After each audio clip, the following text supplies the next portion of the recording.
Hey everyone, it's that time again. I am bringing you all along with me these next couple days to help fill my freezer. It is severely low on meals.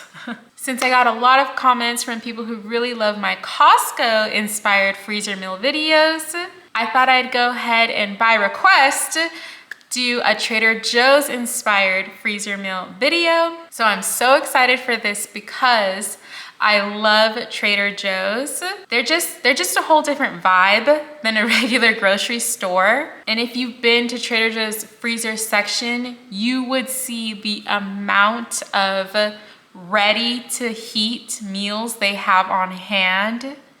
It is a ton. There's so much to choose from. So I took a little trip to Trader Joe's, picked out a few things that I want to try. Well, lots of things that I want to try, but for this start, we'll pick out a few, put our own little twist, and let's see what we can come up with. Welcome back to my channel, and welcome if you're new. My name's Nicole, and if you don't know me, know that I love having freezer meals on hand because it's home cooked food that you made in your house. You know exactly what's in it, and it is ready to go when you need meals in a pinch. Not to mention, saves you a little bit of money from going out to eat every single time that you need a little something for your family. So let's just get into this Trader Joe's inspired menu. For breakfast, Trader Joe's has a package of blueberry waffles that they sell. I believe this one here is an 8-pack.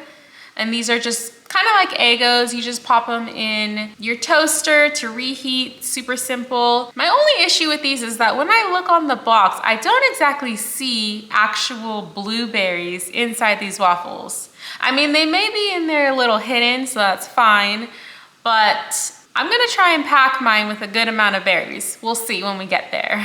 And then for lunches and dinners, I did see this pack of these mini cheeseburger sort of sliders that they carry. It's a fully cooked beef patty. It has a slice of cheese and a little bit of some burger sauce on it. These ones are on what they call an aloha roll. So those are those more sweeter Hawaiian style rolls. Sounds delicious. Next, they also have in their freezer section a package of Trader Joe's beef bulgogi, which if you've never had before, super good, super flavorful.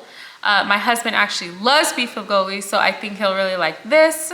We'll try and mimic it as best we can. Next, another one that I'm a little excited for. These can be considered maybe appetizers, or you eat a couple more, then it's a lunch. They're the Trader Joe's buffalo style chicken poppers. Now these ones are just used with white meat chicken. They have some cheeses in them, a little bit of spice, and wrapped up in a wonton wrapper. I think those will be fantastic. Next, I saw in the freezer these Trader Joe's carne asada burritos. So in this package, I think this is maybe only a serving for 1 or 2 people because I only saw 2 burritos in there. But this is actually the first time I've seen a carne asada burrito solely only have carne asada. The meat, there's no extra sides in there, so that's interesting. I usually add, beans, rice to my burritos, so we'll see how this goes, and we'll try and mimic that as well. And then for my freezer meal videos, I always try to stick in a dessert in there because my family loves desserts. So I came across this box of Trader Joe's Sublime ice cream cookie sandwiches. And oh my gosh, who does not love an ice cream cookie sandwich?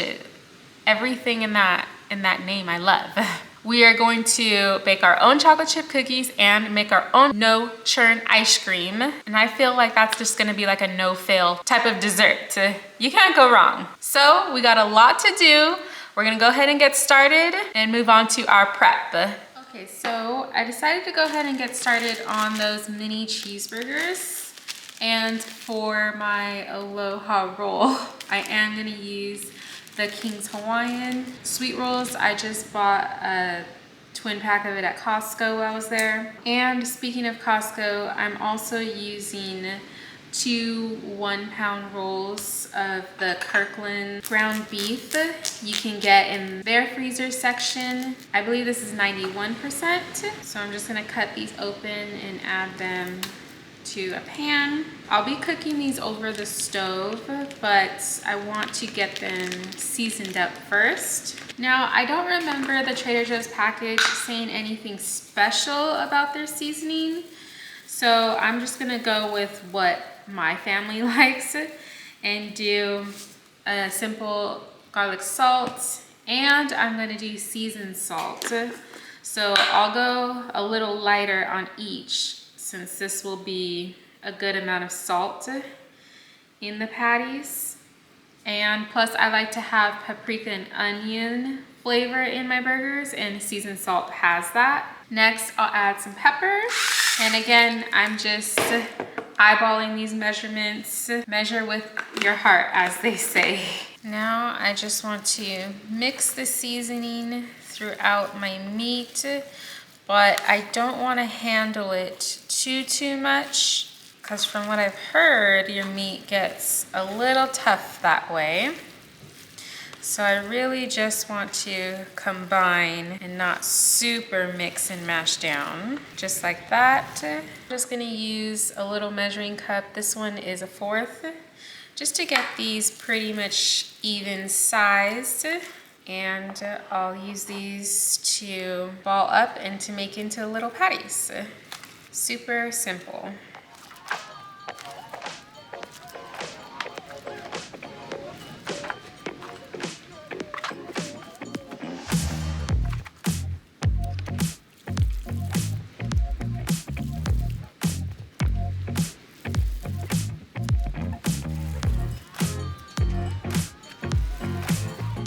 All right, so I just have my pan heating up on the stove on medium heat, and I just threw a little bit of avocado oil in there to get warmed. And I went ahead and dented little holes in my patties so that they stay a little more on the flat side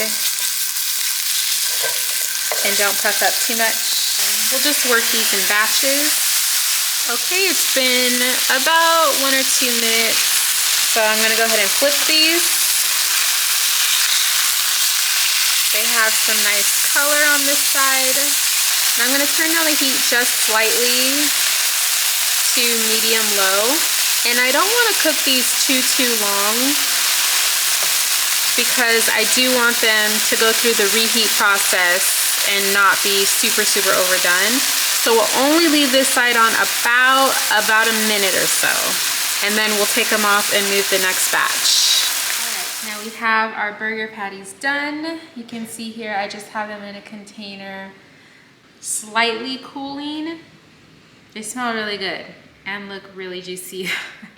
But I do want them slightly cooled, because I don't want, when I add the cheese, I don't want it to melt now. I want the cheese melting during the reheat side of it. I just have my Hawaiian rolls here, and I'm gonna go ahead and slice these in half with my serrated knife.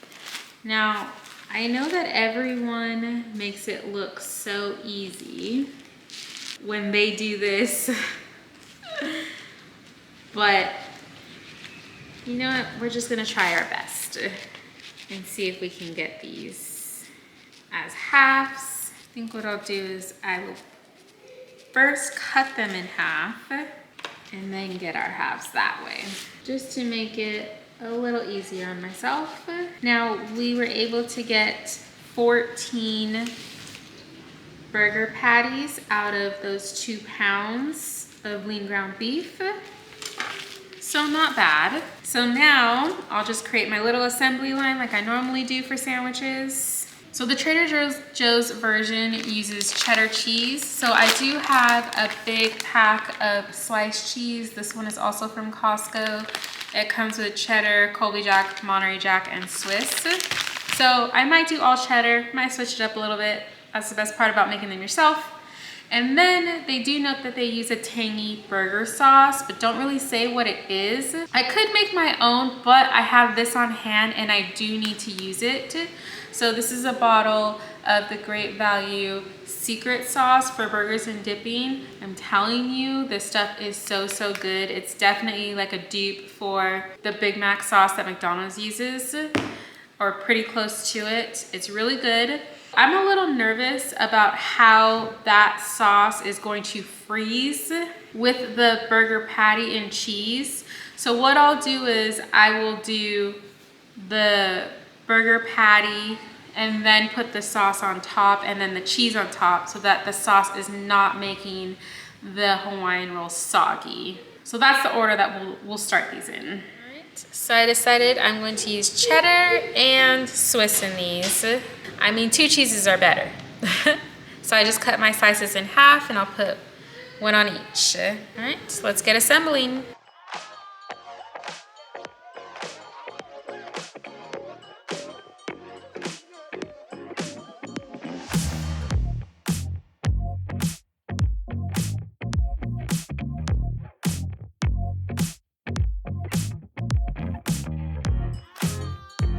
All right, these are done.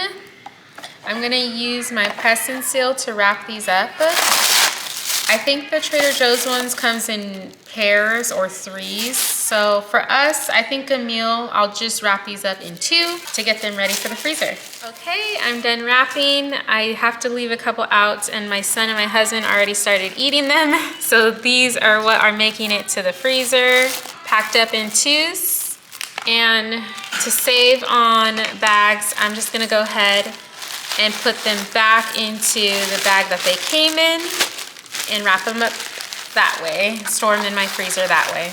And for the reheat side, I'm definitely going to thaw these so that I'm not reheating from frozen. I could, but it's just, you save a lot of time if your food's already thawed. So what I'll do is I'll take these out, and anytime I'm thawing bread, it defrosts in no time on the counter.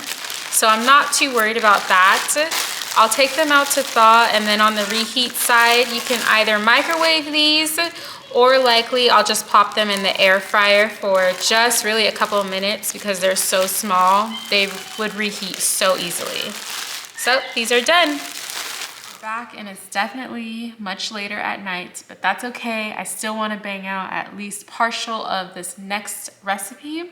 So we're gonna go ahead and get started on our beef bulgogi, and that's because it needs to marinate overnight in a bowl. And this Trader Joe's beef bulgogi is fully cooked and it's just reheat to serve. So I do want to marinate tonight, and then tomorrow we'll come back and cook it up so that we can prepare it for the freezer later. So now we're gonna go ahead and get started on prepping our marinade, and I'm gonna go ahead and just dump everything into this blender. I'm gonna start with cutting up 1/2 of an onion, and I'll do half of this onion. It's a pretty large onion, but I'll do half of this large onion cut up into the blender with the marinade, and then I will thinly slice another, maybe 1/3 to another half of an onion to put in with our meat.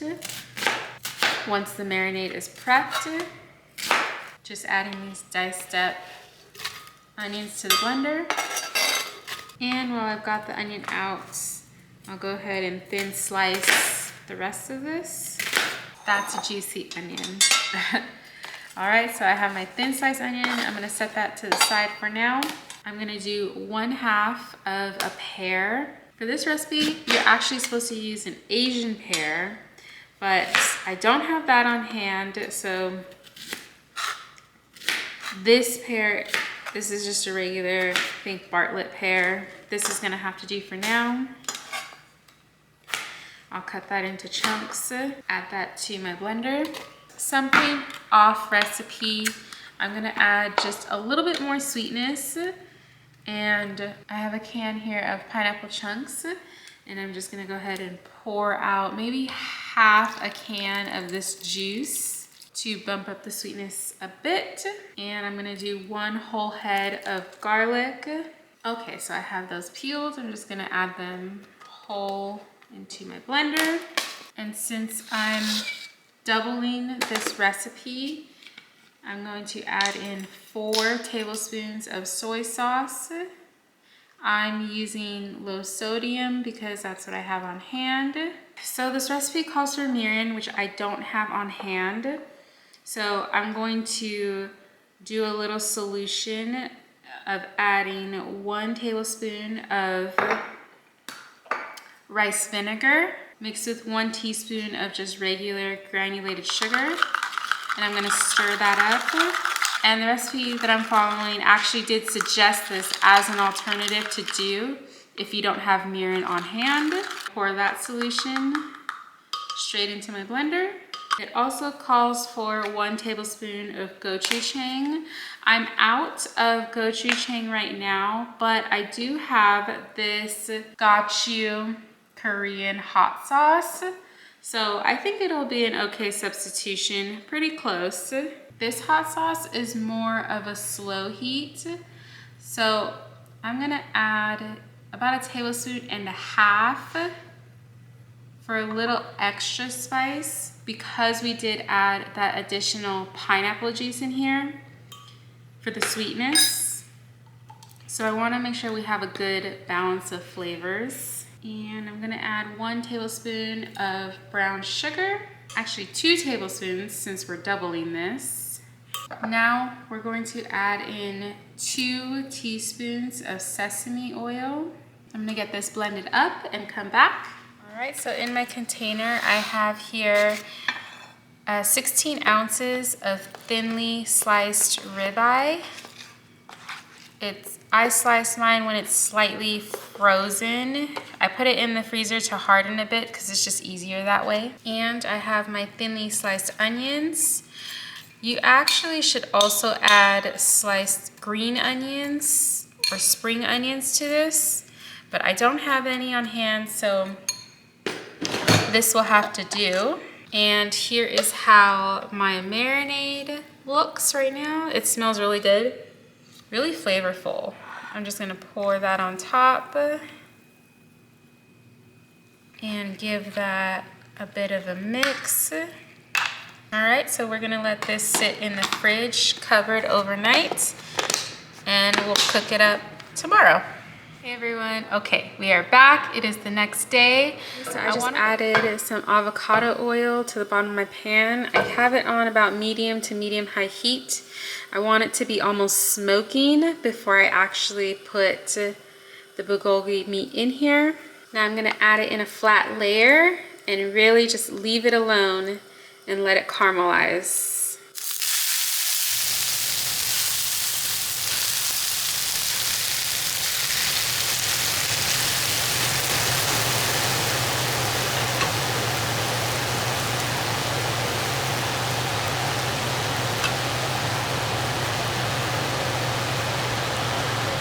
Okay, now that I flattened out a layer, I'm gonna wait a few minutes before I touch it at all, and most of this liquid is evaporated and gone. Then we can stir it up. All right, so it's been about 4 minutes or so on medium-high heat. You can see the liquid is basically gone, so we're gonna go ahead and stir this up a bit.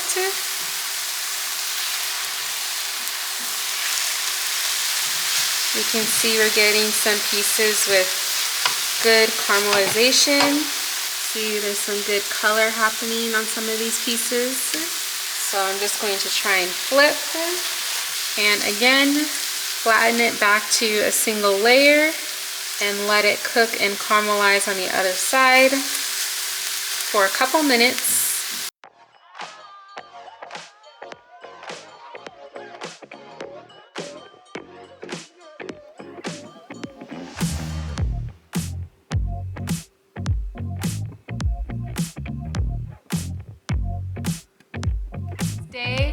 I want to go ahead and get started on the no churn ice cream for my ice cream sandwiches because that's going to need to be in the freezer for at least 6 hours.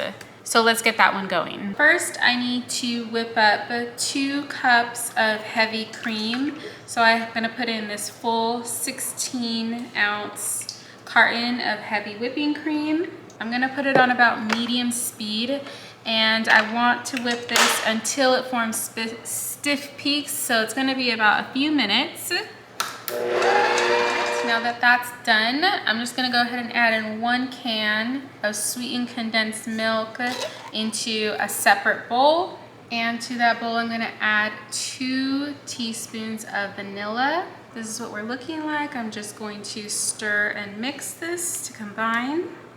Now that we have stiff peaks, you can see here, this is what it looks like. I'm gonna go ahead and add half of the whipped cream to my sweetened condensed milk. Fold that in.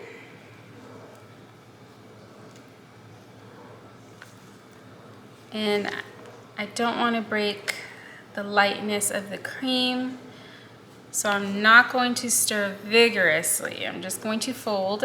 So I know that I've made this ice cream recipe on my channel before, but I'm using the same one because it's just so good. We really like it. For how tasty it is, it's quite delicious. Plus, it's no churn. I don't even own an ice cream maker actually. So this is the best option for us. Not to mention you could change it to different flavors since this just creates a vanilla base. But for these ice cream sandwiches that Trader Joe's has available, we're trying to mimic those, so I'm going to keep it as a vanilla ice cream so that we can put the chocolate chips on the outside once we move on to that step later. All right, so that's at about a nice soft serve consistency. I'm going to place my ice cream into this freezer safe glass container. All right, I'm gonna put a lid on this and then add it to my freezer for at least 6 hours, maybe even 8. Now I wanna go ahead and get started on the Trader Joe's inspired blueberry waffles. For my waffle mix, I'm gonna go ahead and use my regular Krusteaz buttermilk mix that I get from Costco, just as the base. But to make it taste a little better than adding just water like you normally do for this bag, I'm gonna go ahead and add a little bit of vanilla in these waffles, and of course I'll throw in the egg and the oil, but instead of adding the cold water, I'm gonna do some Fairlife milk. I've been buying Fairlife a lot lately because it has really good protein content. And then for the blueberries, I'm not gonna use fresh because I always keep frozen berries on hand. So I get this triple berry organic blend from Costco. I always have this in my freezer for smoothies because I make a lot of smoothies for my son. This one comes with blackberries, strawberries, and blueberries. So there'll be blueberries in it, but there'll also be, by default, a few other berries, which I think makes them a little better. So let's go ahead and get started on getting this batter together and getting our waffle iron hot. All right, so I just plugged in my waffle iron to start getting hot. I'm gonna add 2 cups of my mix, 1 egg, and 1 teaspoon of vanilla. I just eyeball that. 1.5 cups of my milk, and then just 2 tablespoons of vegetable oil in my bowl. And I'll give that a little whisk. Super easy. All right, my iron is hot. I'm just gonna do a little spray. This is just olive oil spray. I'm gonna go in with 1/2 cup scoop. We'll make it heaping. And add a few of my frozen berries. And let that run. Let's check on our waffle.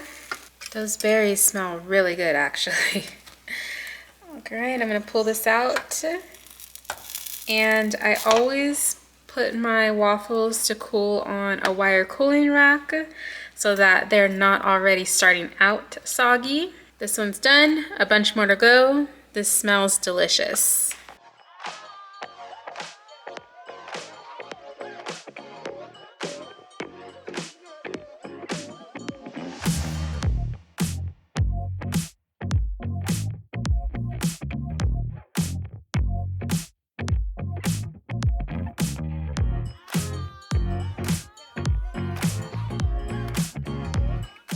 Okay, here's our first batch of berry waffles.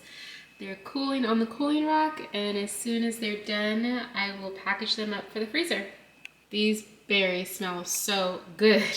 Next, I want to move on to my buffalo chicken poppers. I read the package of the Trader Joe's ones, and it says that it uses grilled white meat chicken. So I'm going to start off using these grilled chicken strips. This pack is from Costco. It actually came in a twin pack. So I do need to use this up, which is why I'm gonna use it for this dish rather than cooking more chicken. And it's currently in strips. So this is fully cooked. It's currently in strips, but I do want to cut it into little chunks so that they're a nice little size inside the poppers. So I'll do that first. I know that these are called buffalo chicken poppers, but when I look at, I didn't actually purchase them, but when I look at the picture on the package, I don't really see a red coloring like you would normally think of a buffalo chicken, which leads me to believe that the flavor isn't heavy on the buffalo side, but there. So rather than using buffalo sauce in this dish, I'm going to just use in the seasoning some cayenne pepper, since cayenne is basically the foundation of a buffalo sauce and likely won't turn the entire filling mix a bright red color like you would normally see on like buffalo chicken wings. Now I have 2 pounds of my chopped chicken. For seasonings, I'm going to add basically what's listed on the ingredients list of the package, the Trader Joe package. So that includes salt, garlic powder, pepper, and then I'm just going to eyeball adding some of that cayenne in there. I'm okay if it's a little heavy-handed because there's going to be a lot of cheese action going on in here, like cream cheese. So I'll give that a little bit of a stir.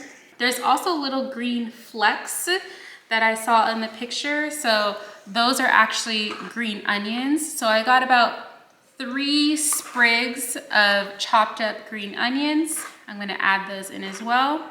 Now for the cheeses. I have about a half a cup of shredded cheddar cheese. The poppers also have Monterey Jack, so I'll add about the same amount. It also lists Fontina cheese, which I'm not going to add because, well, I don't have it. So we'll just skip that. But it also lists cream cheese in the ingredients. I'm gonna add between 3 and 4 ounces and see how that does. And I've been letting this soften just on my countertop. So the filling feels a little stiff right now. I'm actually gonna go in and add just a little bit of Greek yogurt, maybe about 1/3 to 1/2 cup in here, and then we'll mix it in. So we have our filling here, and I just have a package of wonton wrappers. I'm gonna open this up, and they come in little squares like this. So I'm just going to take out a few to work with. I have just a damp paper towel that I want to use to cover them when they're just sitting because I don't want them to dry out. And I have a little dish of water that I'm going to use for my sealer. And I'm going to try and add just a small amount of filling. Add water to the edges. Fold it over into our little triangle and seal it down. It's definitely super easy to overstuff, but we're gonna try not to do that. And I wanna make sure the seal is good so that we don't get leakage while we're frying. And I have my oil heating up in a pan on the stove while we're wrapping these up. So they should come out like little pockets like this. All right, 1 down, a bunch more to go.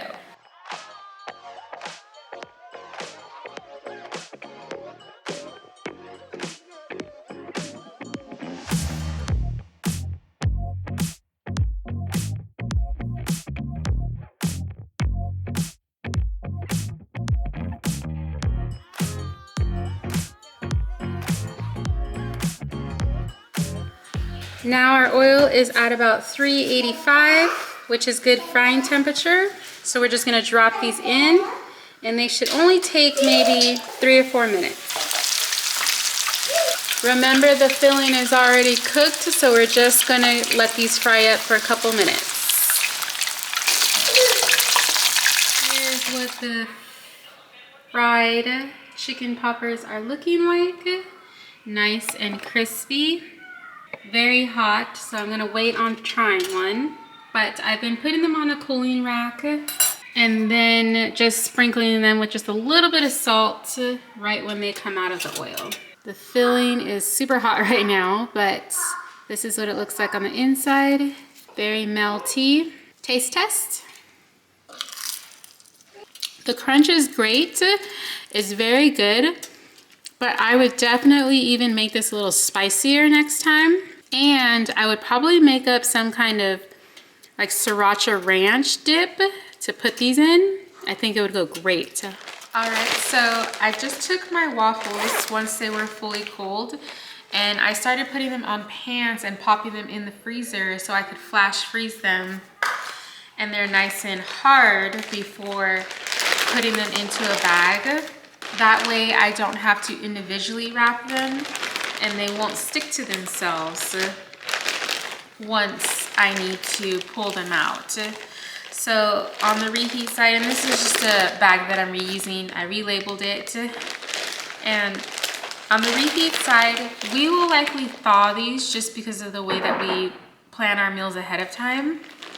But you can also just heat them up from frozen, just like Eggo's. Pop them in the toaster. In our case, I pop ours in the air fryer because they crisp up nice and great when we take them out for breakfast. So, waffles done. Now for my chicken poppers, I'm gonna do the same thing as the waffles. I'm gonna put them on pans in a single layer so that I can pop them in the freezer for at least a good 20 minutes. They'll flash freeze and then I can bag them up all together once we store them for their actual freezer time. So I'm gonna put these in now, check them in about 20 minutes. They should be hard, and then we'll bag them up.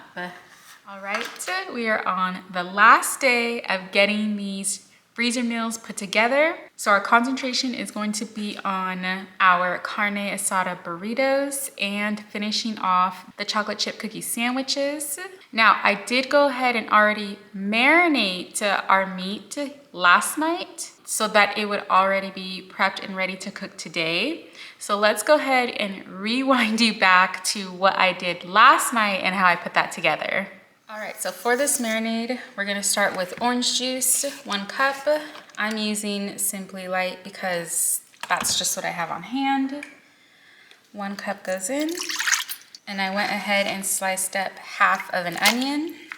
You should also add 1/2 cup of olive oil, but I don't have any on hand, so I'm gonna go ahead and use this avocado oil. 1/2 cup in. Also adding in 1/3 of a cup of soy sauce. I'm using low sodium. I also went ahead and cut up 4 limes. I'm gonna squeeze these and add them all in. I'm gonna do 1 tablespoon of chili powder and 1 tablespoon of ground cumin, 1 tablespoon of paprika, and 1 tablespoon of oregano, and 1 tablespoon of pepper. I'm gonna do 1 teaspoon of salt. And I have 2 garlic cloves that I chopped up in here. And I have 1 bunch of cilantro that I also chopped up. Give this all a mix. This is what we're looking like. Smells good. Okay, now I have about 2.5 pounds of Angus flank steak that I'm gonna drop in. And I just wanna make sure it's nice and coated everywhere. And then I'll add some plastic wrap to the top and stick this in the fridge for at least overnight, but probably I'm gonna do mine closer to a day. So now that we have our carne asada marinating in the fridge overnight, I went ahead and just pulled it out maybe 15 minutes ago because I wanted it to get a little closer to room temperature while we're getting our grill heated up on the stove and we can get this meat cooking.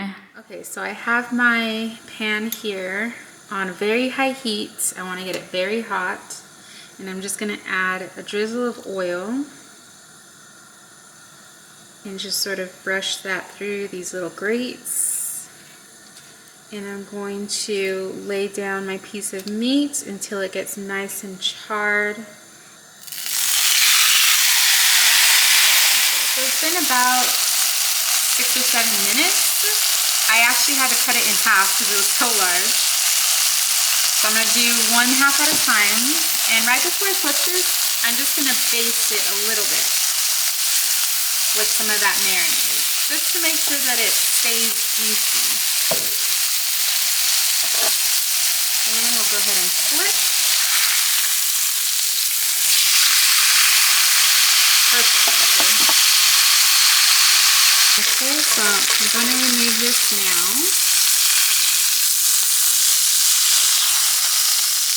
Have some good marks on both sides. Set that aside to let it rest. And I'll add a little bit more oil to cook my second half. See how it's nice and smoking hot? We'll add. Okay,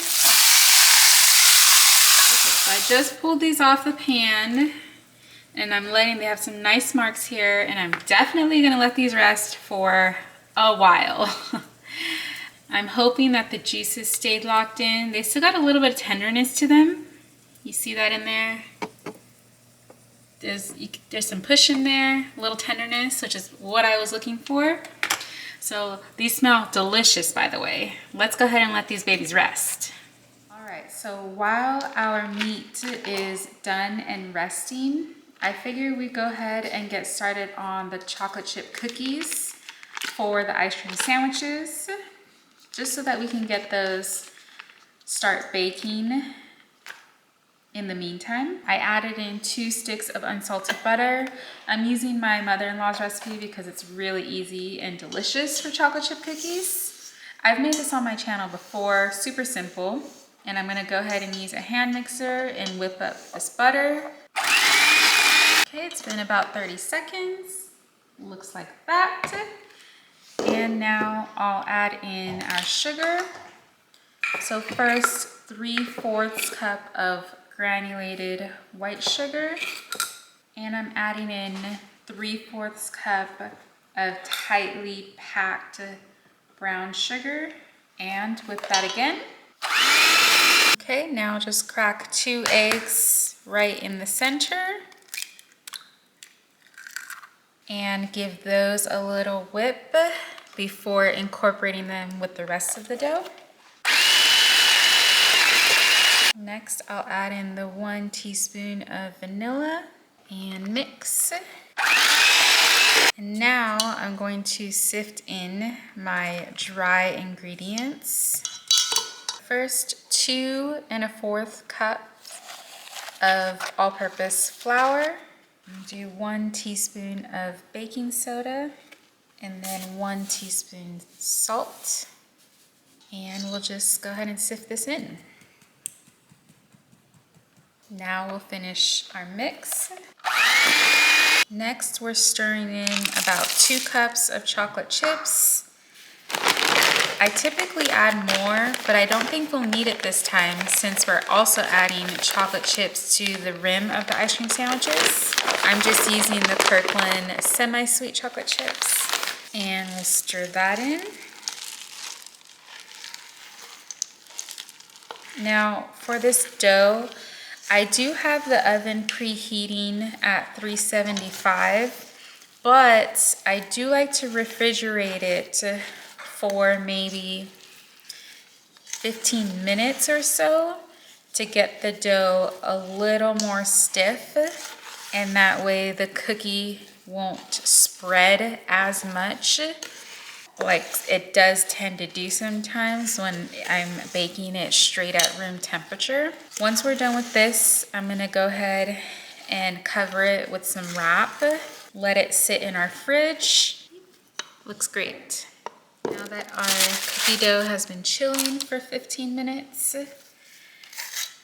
maybe about 20, I'm gonna go ahead and start scooping. I'm using this one, even though it's a small size, but I want to measure them evenly, especially since these are meant to be sandwiched together. So I'm just going to double the scoop of this mini size for each one of these. Like I mentioned, my oven is at 375, and these are going to bake for about 10 to 11 minutes. And right before these go in, I'll flatten them a bit. Now I'm just gonna add just a tiny bit of sugar on each top. We'll take these to the oven. Okay, so I just took out my cookies at around 11 minutes. And I took them out just a touch before they're done because they're gonna keep cooking a little bit on the sheet pan. And I'll give it a minute or so, and then I'll transfer these over to a cooling rack. But they smell so good. So let these cool completely, and then I'll go ahead and then put them in the freezer to harden up a bit before we actually stuff them with ice cream. All right, now that our cookies are cooling and taken care of, I want to go ahead and take my very cooled flank steak carne asada and start cutting that up into smaller pieces. Now, the Trader Joe's carne asada, well, at least on the packaging or website, they say that it's chunks of grilled Angus beef. So I'm just gonna cut these into chunks as well, combined with chopped onions and roasted poblano chilies. So I do have an onion here that I'm going to chop up. Once this is done, we'll start getting these ingredients together on the stove. I decided not to use poblano chilies for this one, mainly because we just don't prefer them. So, but I do still want to use some kind of chili so that we can still mimic the carne asada burritos at Trader Joe's. So for mine, I'm just going to use diced green chilies because we really like those. And that's sort of, you know, the best part about making these meals yourself at home is because you can switch out whatever ingredients you want that your family enjoys. Their description also lists that they add zesty lemon pepper, so we'll add some of that seasoning, and they label it with hints of garlic and red pepper. I have some fresh garlic that I'll chop in and add as well, and I'm not going to add actual red peppers, but what I'll do is I'll add red pepper flake. Since they label it hint of red pepper anyway, I think that'll be fine. And I think it'll add a nice little kick to this meat. I'll show you one of these in a second. So as you can see, I'm cutting up this meat, these chunks. For the most part, it's not all the way cooked through. See that?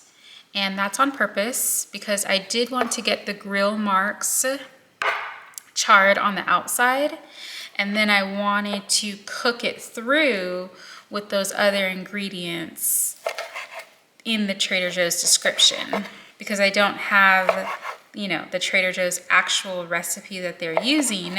I'm just kind of freestyling this, cooking based on, you know, what I know. And I think it should turn out good. And we'll get this started in the pan. Okay, so I have my pan on about medium-high heat right now. And I'll add in a bit of oil. I'm using avocado oil. And I'll turn that to about medium. First, I want to add my onion. Get that sauteing. Next, I'm going to add in my green chilies.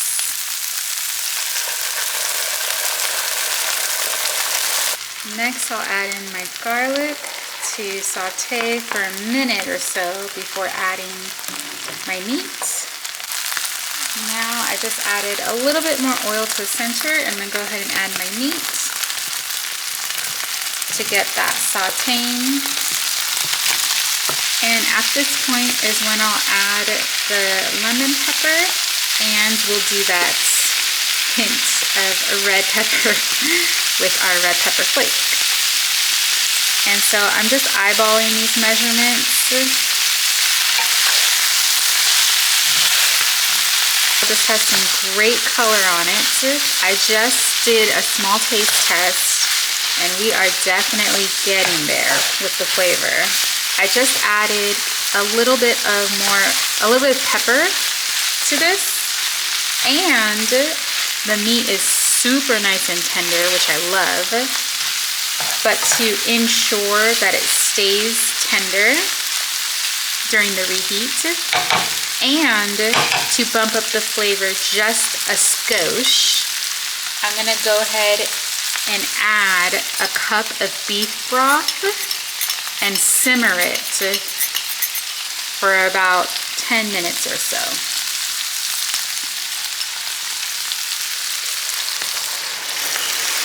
Here on the stove.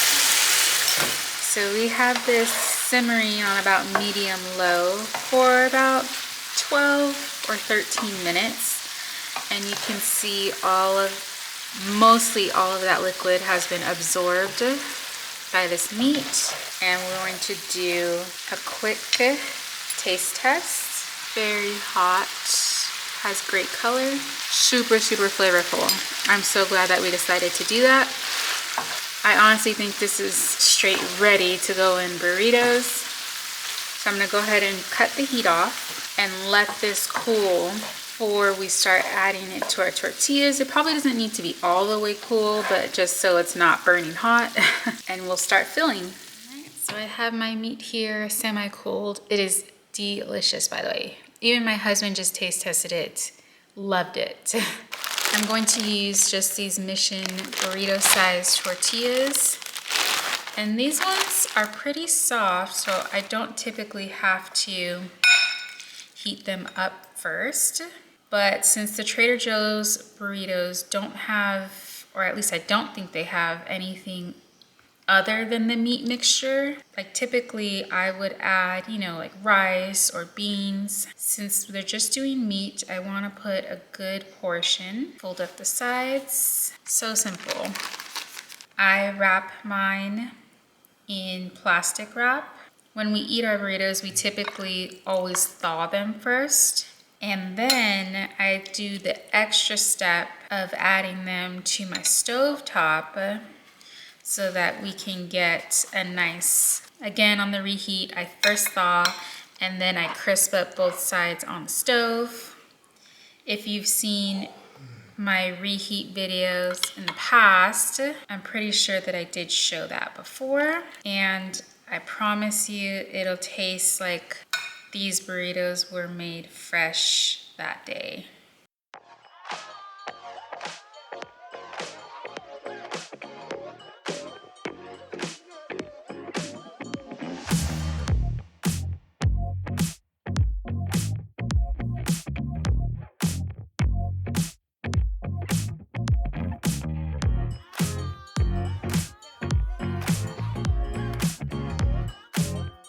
Okay, now we are actually on our very last day of putting these together. I was not able to get to the ice cream sandwiches yesterday, so we're just gonna go ahead and put them together today since we have all the components ready. Now, I've had my cookies freezing so that they're nice and stiff in order to assemble these together.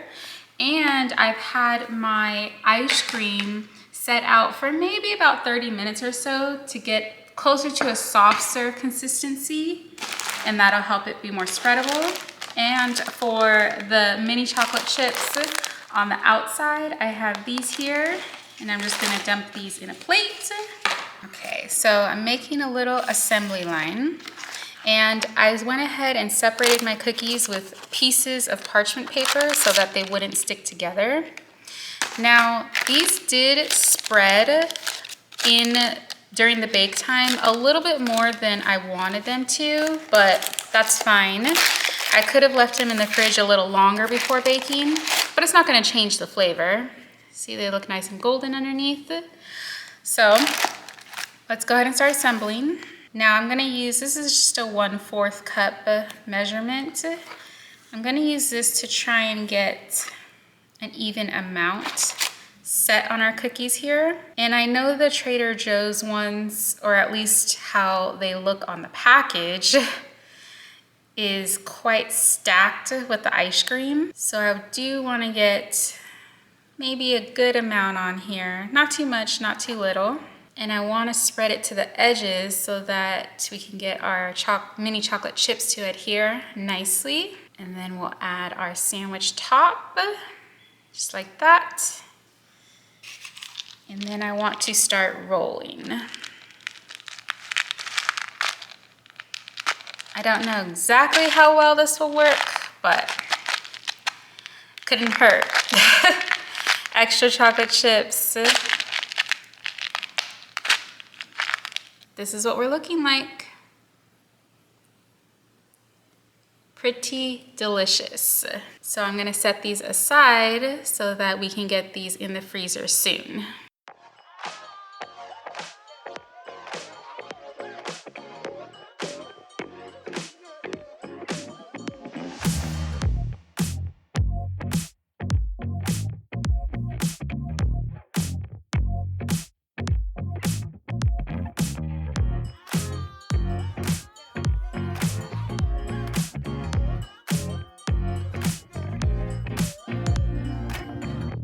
All right, everyone, that is it for this Trader Joe's inspired freezer meal video. This one was a lot of fun. I'm so glad that I have food stuck in my freezer now, ready when I need it. Some of these, the ones I taste tested, came out really delicious.